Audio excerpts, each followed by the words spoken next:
গোটা দিনের তেজদীপ্ত সূর্য হেলে পড়েছে পশ্চিম আকাশে।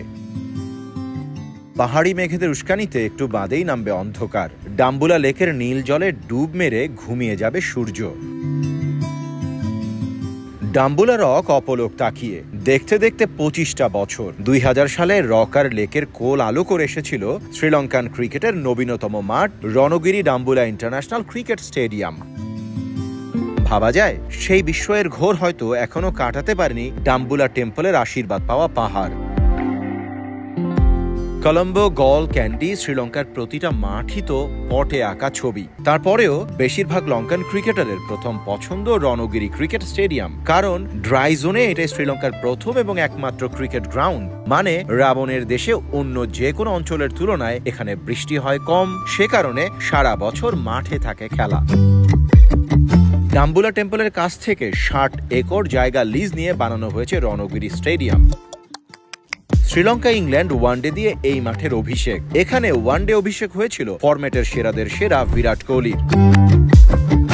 2010 সালে এই মাঠে হয়েছিল এশিয়া কাপের সবকটা ম্যাচ। তবে বাজে ফ্লাড লাইটের কারণে এই মাঠ নিয়ে তৈরি হয় বিতর্ক। টানা 3 বছর বন্ধ থাকার পর 2013 সালে আবার আন্তর্জাতিক ক্রিকেটে ফেরে এই স্টেডিয়াম। পরের 3 বছর এখানে হয়েছে শুধুমাত্র ডে ম্যাচ।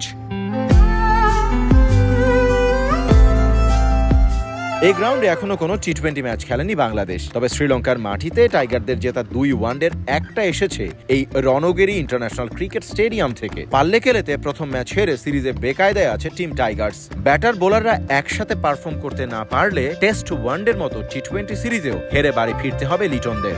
এক পাশে রক মাউন্টেন আর অন্য পাশে সুপ্রশস্ত লেক।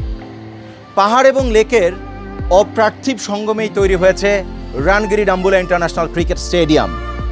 পাহাড়ের গাম্ভীর্য আর লেকের সুবিশালতা, মানসিক প্রশান্তির জন্য এর চেয়ে ভালো জায়গা দুনিয়ার আর কোথাও হয় না। রান খরায় ভুগতে থাকা টাইগার ব্যাটাররা এমন জায়গায় যদি তাদের ডিপ্রেশন কাটিয়ে উঠতে না পারেন, তাহলে দুনিয়ার কোথায়, কবে, কখন তারা তাদের রান খরা থেকে বেরোতে পারবেন, সেই প্রশ্নটা এখন তোলাই যায়। হাসান মাহাদি, স্টার নিউজ, ডাম্বুলা, শ্রীলঙ্কা।